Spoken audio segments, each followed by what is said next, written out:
Trading the Zone, de Mark Douglas, Pensar como um trader. Se me pedissem para condensar o trading na sua forma mais simples, diria que é um jogo de reconhecimento de padrões numéricos. Usamos a análise de mercado para identificar os padrões, definir o risco e determinar quando tomar mais-valias. O trade ou funciona ou não funciona. Em qualquer caso, continuamos para o trade seguinte. É tão simples quanto isto, mas certamente não é fácil. De fato, o trading é provavelmente o projeto mais difícil em que tentará ter sucesso. Não porque exija grandes conhecimentos, muito pelo contrário, mas porque quanto mais pensa que sabe, menos sucesso terá.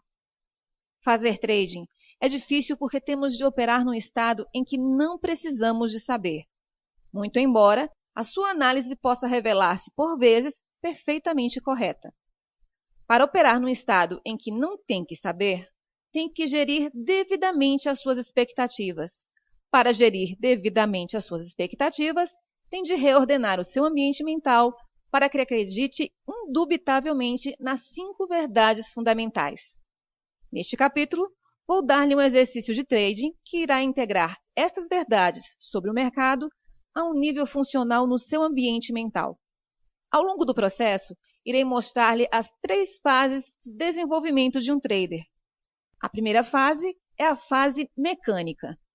Nesta fase, um trader constrói a autoconfiança necessária para operar num ambiente sem limites, aprende a executar sem erros um sistema de trading, treina sua mente para pensar em probabilidades, as 5 verdades fundamentais, cria uma convicção forte e inabalável na sua consistência como trader.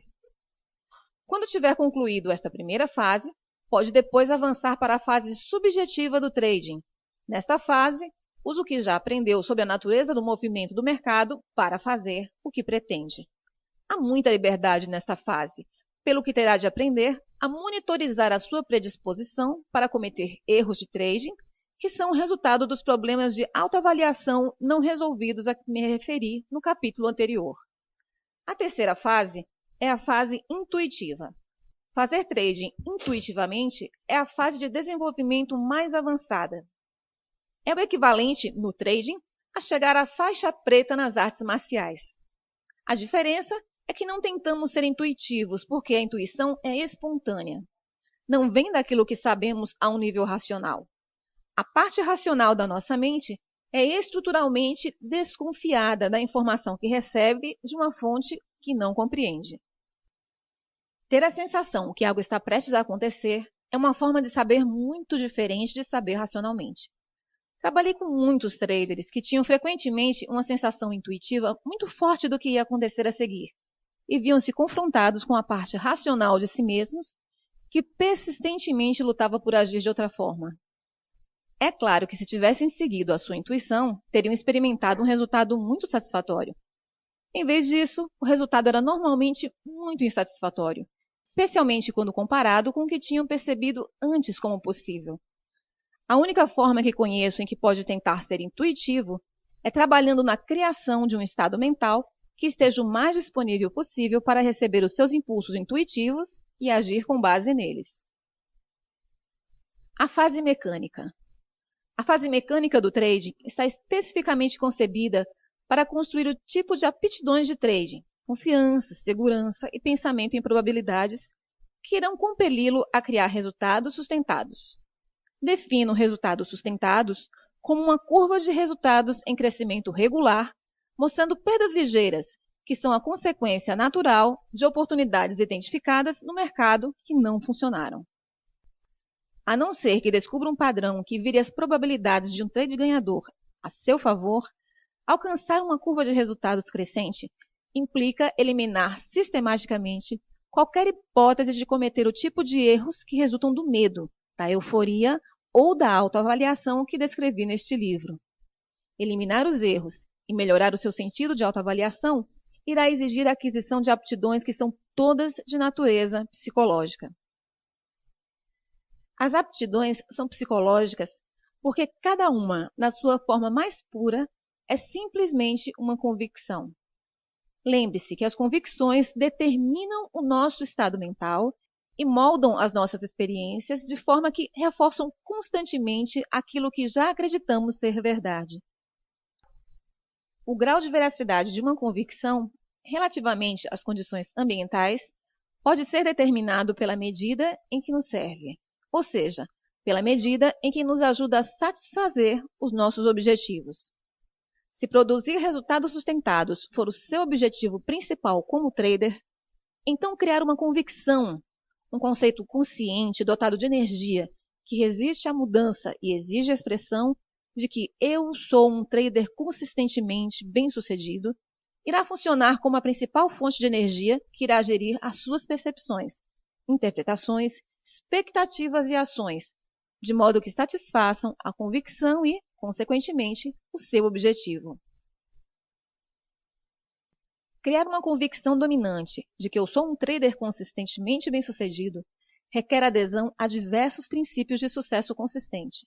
Alguns destes princípios irão, sem dúvida, entrar em conflito com alguma das convicções que já adquiriu sobre o trading. Se for o caso, então o que tem é um exemplo clássico de uma convicção que está em conflito com o desejo. Neste caso, a dinâmica energética não é diferente da que existia no exemplo da criança, que queria ser como as outras crianças que não tinham medo de brincar com cães. Ela queria expressar-se de um modo que considerava, pelo menos de início, praticamente impossível. Para satisfazer o seu desejo, teve de entrar gradualmente num processo ativo de transformação. A sua técnica era simples. Tentava, tanto quanto podia, concentrar-se no que pretendia e, pouco a pouco, desativava a convicção anterior, reforçando a convicção que correspondia ao seu desejo. Num determinado momento, se esse for o seu desejo, terá também de entrar gradualmente no mesmo processo de transformação para se tornar um ganhador consistente. Quando se trata de transformação pessoal, os ingredientes mais importantes são a força de vontade, a clareza do propósito e a intensidade do desejo. Em última análise, para que este processo funcione, tem de escolher a consistência em detrimento de todas as outras razões ou justificações que tenha para fazer trading. Se todos esses ingredientes estiverem presentes em grau suficiente, então, independentemente dos obstáculos internos com que seja confrontado, aquilo que deseja irá acabar por prevalecer. Observe-se a si mesmo. O primeiro passo no processo de obtenção de consistência é começar a reparar naquilo que pensa, diz e faz. Por quê? Porque tudo o que pensamos, dizemos ou fazemos como traders contribui para alguma convicção no nosso sistema mental e, por conseguinte, reforça-a. Como o processo de se tornar consistente é de natureza psicológica, não é surpresa ter que começar a prestar atenção aos seus vários processos psicológicos. A ideia é aprender a tornar-se um observador atento dos seus próprios pensamentos, palavras e atos. A sua primeira linha de defesa contra o erro do trading é dar por si mesmo a pensar sobre ele.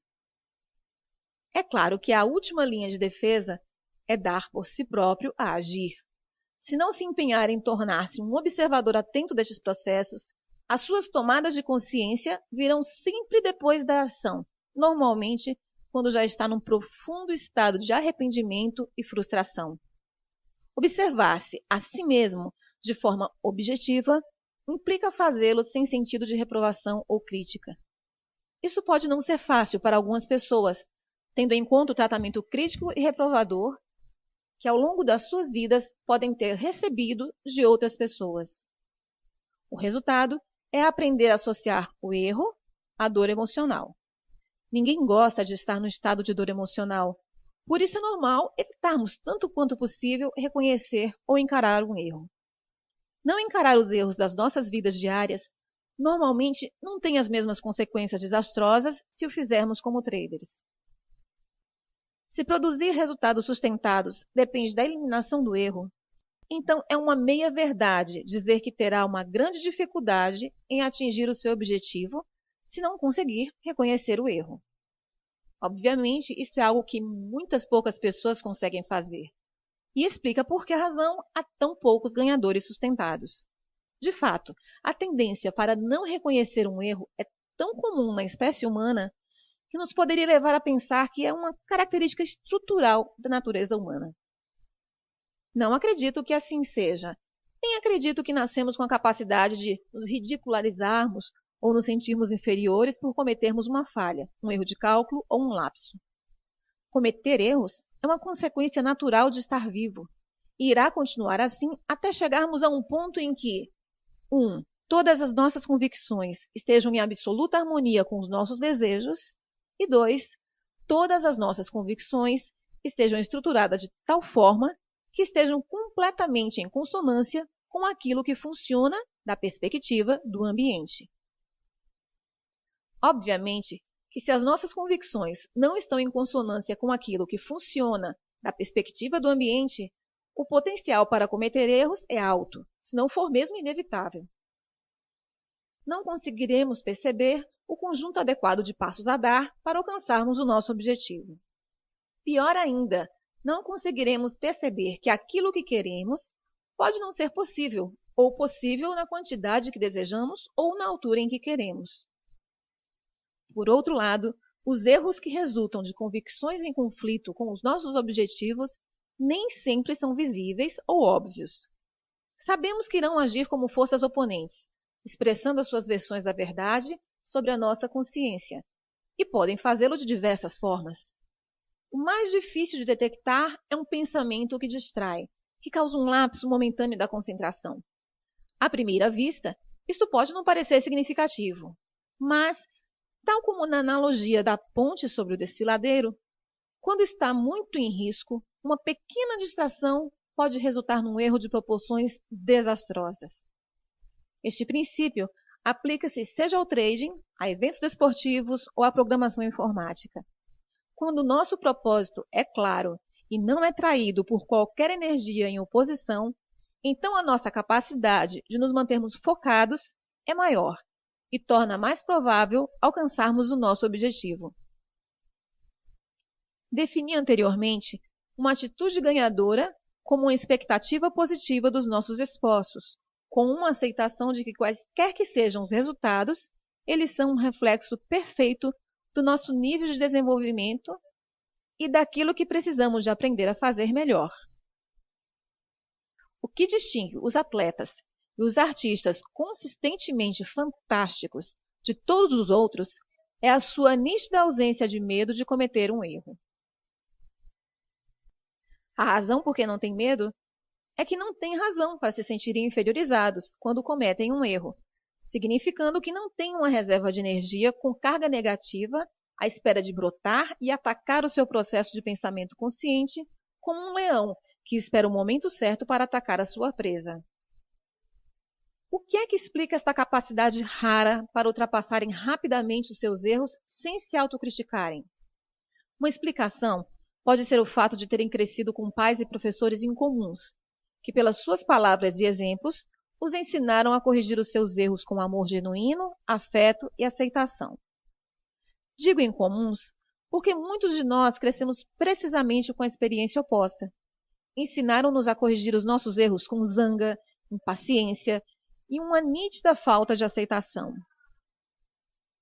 Com certeza que os grandes atletas, com grandes vitórias passadas, encararam os erros como forma de adquirir uma convicção de que os erros simplesmente apontam o caminho para onde precisam concentrar os seus esforços para crescerem e melhorarem-se a si mesmos. Com uma convicção como esta, não há fonte de energia com carga negativa capaz de gerar pensamentos autocríticos. No entanto, nós, que crescemos experimentando as reações negativas às nossas ações, iríamos naturalmente adquirir convicções sobre os erros. Os erros têm de ser evitados a todo custo, ou deve haver algo errado comigo se cometer um erro, ou devo ser um incompetente. Lembre-se que cada pensamento, palavra e ato reforça alguma convicção que tenhamos sobre nós mesmos. Se, por uma autocrítica negativa repetida, adquirimos uma convicção de que estragamos tudo, essa convicção irá encontrar uma forma de se exprimir nos nossos pensamentos, fazendo com que nos tornemos distraídos e com que estraguemos tudo, através das nossas palavras, fazendo-nos dizer coisas sobre nós mesmos ou sobre os outros, se observarmos as mesmas características neles, que refletem a nossa convicção e que se refletem nas nossas ações, nos nossos comportamentos, fazendo-nos comportar de forma claramente autossabotadora. Se vai ser um vencedor consistente, não pode deixar que o erro ocorra num contexto de carga negativa, como é visto pela maioria das pessoas. Tem que conseguir monitorizar-se a si mesmo de alguma forma, o que será difícil de fazer, se tiver tendência para experimentar dor emocional quando comete um erro. Se isto ocorrer, tem duas opções. Primeira, pode esforçar-se por adquirir um novo conjunto de convicções com carga positiva sobre o que significa cometer um erro, ao mesmo tempo que desativa quaisquer convicções com carga negativa que defendam algo diferente ou façam que se sintam inferiorizados por cometer um erro. E segundo, se não quiser considerar esta primeira opção, pode contrabalancear o potencial para cometer erros pela forma como estabelece o seu regime de trading. Isso significa que se vai fazer trading sem se monitorizar a si mesmo, mas ao mesmo tempo deseja resultados sustentados, então exercer trading recorrendo apenas à fase mecânica irá resolver o dilema. De qualquer forma, aprender a monitorizar-se a si mesmo é um processo relativamente simples quando se tiver libertado da energia com a carga negativa associada a erros. De fato, é fácil. Tudo o que tem de fazer é decidir por que se quer monitorizar, o que significa que primeiro precisa de ter um propósito claro em mente. Quando o seu propósito estiver claro para si, simplesmente comece a orientar a sua atenção para aquilo que pensa, diz ou faz. Se e quando reparar que não está concentrado no seu objetivo ou nos passos que o levam a alcançar o seu objetivo, escolha reorientar os seus pensamentos, palavras ou ações de modo que esteja em consonância com aquilo que está a tentar conseguir. Continue a reorientá-los sempre que necessário. Com quanto mais determinação se envolver nesse processo, especialmente se conseguir fazê-lo com algum grau de convicção, mais rapidamente irá criar uma estrutura mental livre para funcionar em consonância com os seus objetivos, sem qualquer resistência de convicções conflituosas. O papel da autodisciplina. Chamo ao processo que acabei de descrever autodisciplina. Defino autodisciplina como uma técnica mental para reorientar, o melhor que pudermos, o nosso foco para aquilo que desejamos, quando esse objetivo ou desejo está em conflito com algum outro fator, convicção, do nosso ambiente mental. A primeira coisa que deve reparar nessa definição é que a autodisciplina é uma técnica para criar uma nova estrutura mental. Não é um traço de personalidade. As pessoas não nascem com autodisciplina. De fato, quando pensamos no modo como a defino, nem sequer é possível nascer-se com autodisciplina. No entanto, como uma técnica a ser usada no processo de transformação pessoal, qualquer um pode optar por a treinar. Eis um exemplo que ilustra a dinâmica subjacente ao modo como essa técnica funciona. Em 1978, decidi que queria ser atleta. Não me lembro exatamente de qual era a minha motivação subjacente, exceto ter passado os 8 anos anteriores num estilo de vida muito inativo. Não praticava nenhum desporto ou hobby, a menos que ver televisão pudesse ser considerado um hobby. Anteriormente, tanto no liceu como pelo menos durante parte do período que frequentei a universidade, era muito ativo no desporto, especialmente no hóquei. No entanto, depois de sair da universidade, a minha vida desenrolou-se de uma forma muito diferente da que esperava. Não era concretamente o que desejava, e sentia-me impotente para reagir. Isto conduziu-me a um período de inatividade, que é uma forma simpática de dizer que estava fortemente deprimido. De novo, não tenho a certeza do que me incitou a querer subitamente a tornar-me atleta. Se calhar vi algum programa de TV que despertou meu interesse. Lembro-me, no entanto, que a motivação era muito forte. Assim saí, comprei um par de tênis, calcei-os e fui correr. A primeira coisa que descobri foi que não era capaz. Não tinha resistência para correr mais de 60 metros. Foi surpreendente. Descobri que estava de tal modo fora de forma que nem sequer conseguia correr mais de 60 metros. Perceber isso foi tão desanimador que não tentei correr novamente durante 2 ou 3 semanas. Na vez seguinte, ainda não conseguia correr mais de 60 metros. Tentei novamente no dia seguinte, logicamente com o mesmo resultado. Fiquei tão desanimado com a minha condição física que não corri de novo durante mais 4 meses. Estamos na primavera de 1979. Estou mais uma vez determinado a fazer desporto, mas, ao mesmo tempo, muito frustrado com a minha falta de progressos. Enquanto contemplava o meu dilema, ocorreu-me que um dos meus problemas era que não tinha um objetivo em função do qual trabalhar. Era ótimo dizer que queria ser corredor, mas o que significava isso? Na realidade, não sei. Era demasiado vago e abstrato. Tinha de ter algo mais tangível em função de que trabalhar. Assim, decidi que queria conseguir correr 8 quilômetros até o final do verão. 8 quilômetros pareciam na altura inconquistáveis, mas pensar que seria capaz de o fazer gerou em mim uma grande dose de entusiasmo. Este maior nível de entusiasmo deu-me um incentivo suficiente para correr 4 vezes naquela semana.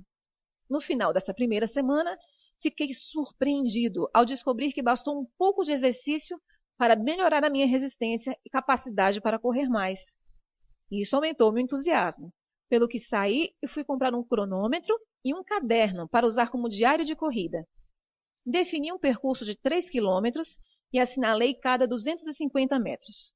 No diário, registrava a data, a distância, tempo e como me sentia fisicamente cada vez que corria. Ora, eu pensava que estava no caminho certo para os 8 quilômetros, quando literalmente esbarrei na minha próxima série de problemas. Os maiores eram os pensamentos conflituosos, que me distraíam e me invadiam a consciência sempre que decidia sair e correr. Fiquei estupefato com o número e intensidade das razões que encontrava para não o fazer. Está calor, ou frio, parece que vai chover, ainda estou cansado desde a última vez que corri, mesmo tendo sido há 3 dias. Não conheço ninguém que faz isto. Ou, o mais comum, vou depois deste programa terminar. E é claro que nunca ia. Não conhecia outro modo para lidar com essa energia mental conflituosa, a não ser reorientar a minha atenção consciente para aquilo que tentava conseguir. Eu queria mesmo chegar aos 8 quilômetros até o final do verão. Descobri que, por vezes, o meu desejo era mais forte do que o conflito. Em resultado, não conseguia calçar os meus tênis, sair mesmo de casa e correr. No entanto, foram mais as vezes em que os meus pensamentos contrários me deixaram parado. De fato, nas fases iniciais, estimo que 2/3 do tempo não consegui ultrapassar a energia negativa. O próximo problema que me deparei foi quando me aproximei dos 1.500 metros. Fiquei tão entusiasmado comigo mesmo que me ocorreu que iria precisar de um mecanismo adicional para me fazer chegar aos 8.000. Pensei que quando chegasse ao ponto em que não conseguisse correr 3 ou talvez 5 quilômetros, ficaria de tal modo satisfeito comigo mesmo que não iria sentir qualquer necessidade de cumprir o meu objetivo dos 8 quilômetros. Assim, estabeleci uma regra para mim mesmo. Poderia chamar-lhe a regra dos 8 quilômetros. Se eu conseguisse calçar o meu tênis e sair, apesar de todos os pensamentos conflituosos a tentarem dissuadir-me de o fazer, comprometia-me a correr pelo menos mais um passo do que da última vez.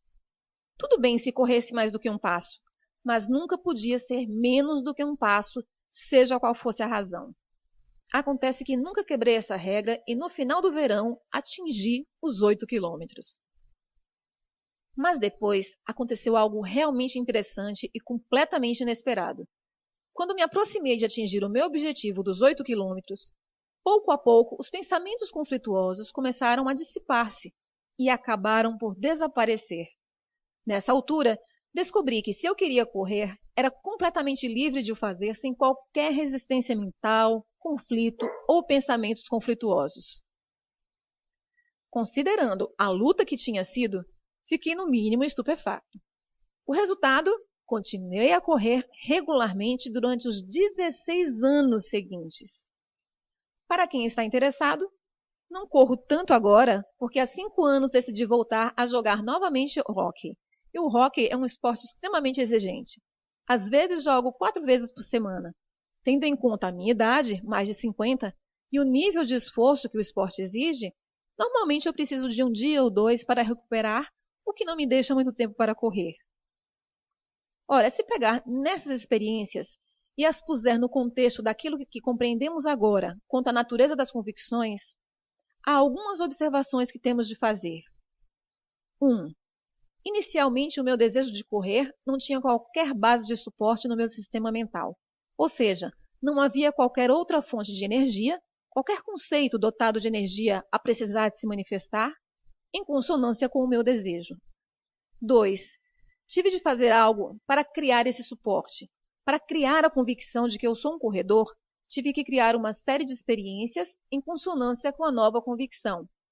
Lembre-se de que tudo o que pensamos, dizemos ou fazemos contribui com energia para alguma convicção do nosso sistema mental. De cada vez que experimentava um pensamento conflituoso e conseguia concentrar-me novamente no meu objetivo, com convicção suficiente para calçar os meus tênis e sair, acrescentava energia à convicção de que eu sou um corredor. E, igualmente importante, retirei inadvertidamente energia de todas as convicções que defendessem outra coisa. Digo inadvertidamente porque há várias técnicas especificamente concebidas para identificar e desativar convicções conflituosas. Mas nessa altura da minha vida, eu não compreendia a dinâmica subjacente ao processo de transformação por que estava a passar. Assim, não me poderia ter socorrido dessas técnicas. 3. Agora posso expressar-me sem esforço, de uma perspectiva mental, como um corredor, porque eu sou um corredor. Esse conceito dotado de energia é agora uma parte em funcionamento da minha identidade. Quando comecei pela primeira vez, acontece que tinha algumas convicções conflituosas sobre correr. Em resultado, precisava que a técnica da autodisciplina se tornasse uma convicção. Agora não preciso de autodisciplina, porque ser um corredor é o que eu sou. Quando as nossas convicções estão completamente alinhadas com os nossos objetivos ou desejos, não há fonte de energia conflituosa. E se não há fonte de energia conflituosa, então não há fonte de pensamentos que cause distração, desculpas, racionalizações, justificações ou erros, consequentes ou subconscientes. 4. As convicções podem ser alteradas e, se for possível alterar uma convicção, então é possível alterar qualquer convicção, se compreendermos que na realidade não estamos a alterá-la, mas somente a transferir energia de um conceito para outro, permanecendo intacta a convicção que se pretende mudar. Por conseguinte, podem existir em simultâneo no nosso sistema mental duas convicções completamente contraditórias. Mas se tivermos retirado a energia de uma convicção e dotado totalmente de energia a outra, não existe contradição do ponto de vista funcional. Só a convicção combinada com a energia terá a capacidade para funcionar como uma força sobre o seu estado mental, sobre a sua percepção e interpretação da informação e sobre o seu comportamento. Ora, o único propósito de fazer trading mecanicamente é transformar-se a si mesmo num trader de sucesso consistente. Se houver alguma coisa no seu ambiente mental que esteja em conflito com os princípios da criação de uma convicção de que eu sou um trader consistente bem-sucedido, então terá de empregar a técnica da autodisciplina para integrar estes princípios como uma parte dominante do funcionamento da sua identidade.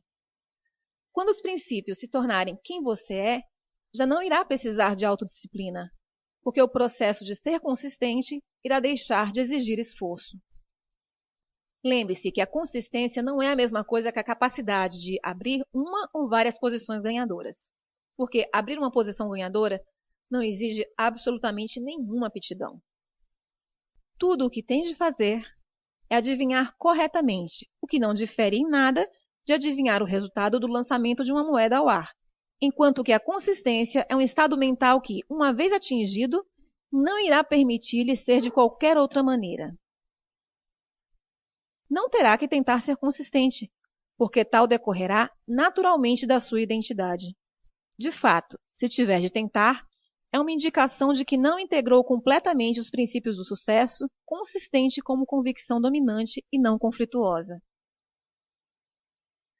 Por exemplo, predefinir o seu nível de risco é um passo no processo de ser consistente. Se for preciso qualquer esforço especial para predefinir o seu risco, se tiver de se lembrar a si mesmo conscientemente de o fazer, se experimentar quaisquer pensamentos conflituosos, no fundo tentando dissuadi-lo de o fazer, ou se encontrar numa posição em que não predefiniu o seu risco, então este princípio não é uma parte dominante do funcionamento da sua identidade. Não é quem você é. Se fosse, nem sequer lhe iria ocorrer não predefinir o seu risco. Se e quando todas as fontes de conflito tiverem sido desativadas, já que não há qualquer potencial para que seja de qualquer outra maneira, o que uma vez foi uma luta irá acabar por não exigir esforço agora. Nessa altura, pode parecer às outras pessoas que você não é muito disciplinado, porque pode fazer algo que não considerem difícil, se não impossível. Mas a realidade é que não está a ser de modo algum disciplinado, está simplesmente a funcionar com base num conjunto diferente de convicções que o compelem a comportar-se de um modo que está em consonância com os seus desejos, propósitos ou objetivos. Desenvolver a convicção da consistência. Criar uma convicção de que eu sou um vencedor consistente é o principal objetivo, mas, tal como a minha intenção de me tornar corredor, é demasiado ampla e abstrata para implementar sem a decompor num processo gradual. Assim, o que vou fazer é decompor essa convicção nas suas menores partes e depois dar-lhe um plano para integrar cada parte com uma convicção dominante. As seguintes subconvicções são as componentes básicas que fornecem a estrutura elementar do significado de ser um vencedor consistente. Eu sou um vencedor consistente porque 1. Identifico objetivamente as minhas oportunidades. 2. Predefino o risco de cada trader. 3. Aceito completamente o risco e estou disposto a fechar a posição se o mercado se virar contra mim. 4. Ajo sobre as minhas oportunidades sem reservas ou hesitações. 5. Tomo os meus lucros quando o mercado me disponibiliza dinheiro. 6. Monitorizo continuamente a minha susceptibilidade para cometer erros. 7. Compreendo a absoluta necessidade destes princípios de sucesso consistente e, por conseguinte, nunca os violo. Estas convicções são os 7 princípios da consistência. Integrar estes princípios no seu sistema mental a um nível funcional exige que crie propositadamente um conjunto de experiências que estejam em consonância com eles.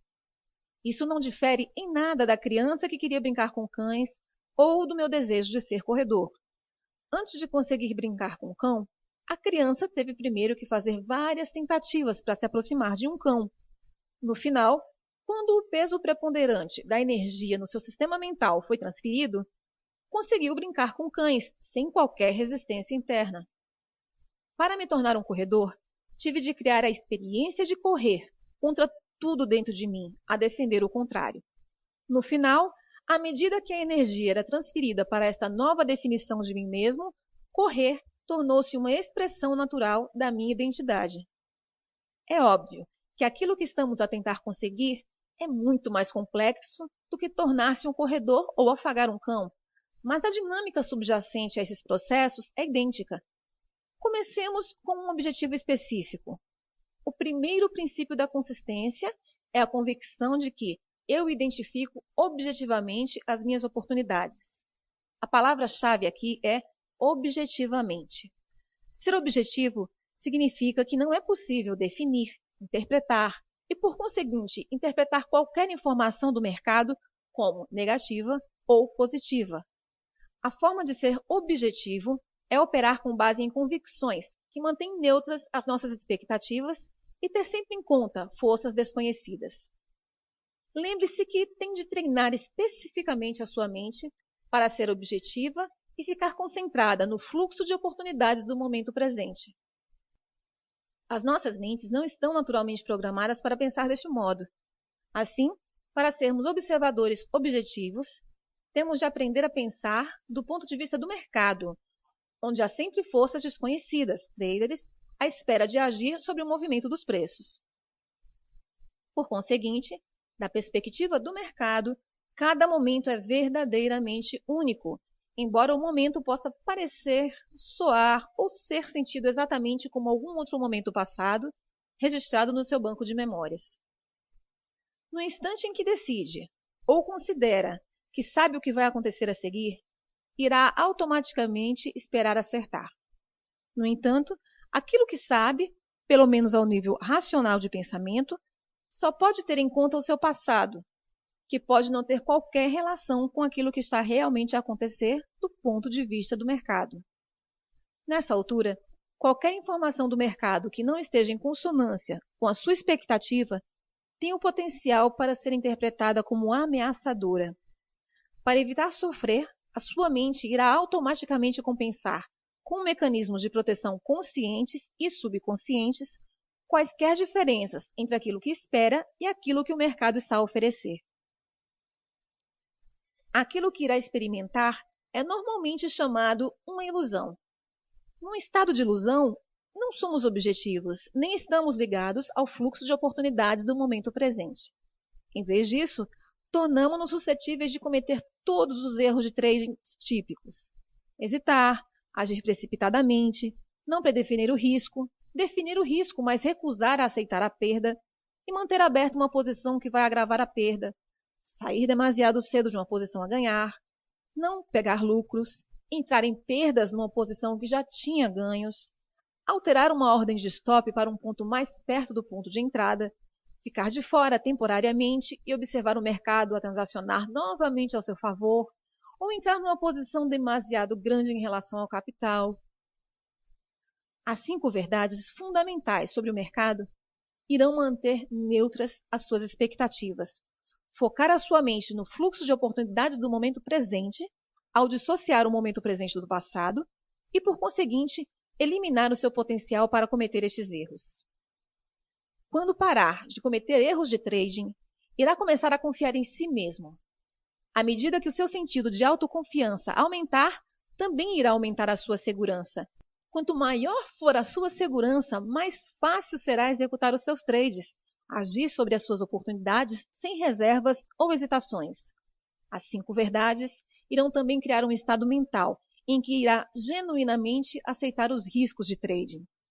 Quando aceitar genuinamente os riscos, estará tranquilo com qualquer resultado. E quando estiver tranquilo com qualquer resultado, irá experimentar um estado mental despreocupado e objetivo, em que se disponibiliza para perceber e agir sobre qualquer coisa que o mercado lhe estiver a oferecer, do ponto de vista do mercado, num determinado momento presente. O primeiro objetivo é integrar a convicção dominante que eu defino objetivamente as minhas oportunidades. O desafio agora é: como chegar lá? Como é que se transforma numa pessoa que pensa consistentemente da perspectiva do mercado?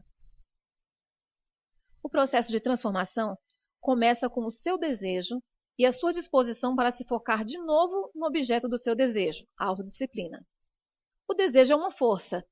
Não tem de coincidir ou estar de acordo com algo em que acredite ser a verdade sobre a natureza do trading. Um desejo claro que vise diretamente um objetivo específico é uma ferramenta muito poderosa. Pode usar a força do seu desejo para criar uma versão ou dimensão inteiramente nova para a sua identidade, transferir energia entre 2 ou mais ideias em conflito, ou mudar o contexto ou a polarização das suas memórias de negativa para positiva. Tenho a certeza que conhece a expressão decida-se. A implicação de nos decidirmos é escolhermos exatamente aquilo que queremos com tanta clareza, sem dúvidas e com tanta convicção que literalmente nada se atravessa no nosso caminho, seja interna ou externamente. Se houver força suficiente por detrás da nossa resolução, é possível experimentar uma grande mudança na nossa estrutura mental, praticamente de forma instantânea. Desativar conflitos internos não é uma questão de tempo. é um desejo centrado na finalidade, embora possa ser preciso uma quantidade considerável de tempo para chegar ao ponto em que realmente nos decidimos. De outro modo, na ausência de uma clareza e uma convicção extremas, a técnica da autodisciplina, com o tempo, irá fazer esse trabalho bastante bem, se, é claro, estiver disposto a usá-la. Para lá chegar, tem de decidir com o máximo de convicções e clareza que, acima de outra coisa qualquer, deseja a consistência, o estado mental de confiança, segurança e objetividade do seu trading. Isso é necessário, porque se for como a maioria dos traders, irá enfrentar algumas forças conflituosas muito temíveis. Por exemplo, se tem estado a fazer trading para se sentir bem com a euforia de pegar um grande movimento, para impressionar sua família e amigos, para ser um herói, para satisfazer uma dependência econômica, para acertar nas suas previsões ou por qualquer outra razão que não tenha nada a ver com ser consistente, então irá descobrir que a força destas outras motivações irá não só agir como um obstáculo, dificultando muito o exercício de trading que estou prestes a dar-lhe, mas podia muito bem ser suficientemente forte para o impedir de fazer sequer o exercício. Lembra-se da criança que não tinha desejo de ser como as outras crianças e interagir com cães? No fundo, decidiu viver com a contradição ativa, a sua convicção minimamente dotada de carga positiva de que nem todos os cães são perigosos e a sua convicção elementar, dotada de carga negativa, de que todos os cães são perigosos. Teve a capacidade de ver cães brincalhões, mas ao mesmo tempo considerou impossível interagir com eles. A menos que deseje mudá-lo, o desequilíbrio de energia entre estas duas convicções irá permanecer exatamente como está durante toda a sua vida. Só para começar o processo, tem de querer tanto a consistência que tem de estar disposto a desistir de todas as outras razões, motivações ou planos para fazer trading que não estejam em consonância com o processo de integração das convicções para criar consciência. Um desejo claro e intenso é um pré-requisito incondicional se quer fazer com que este processo funcione com você.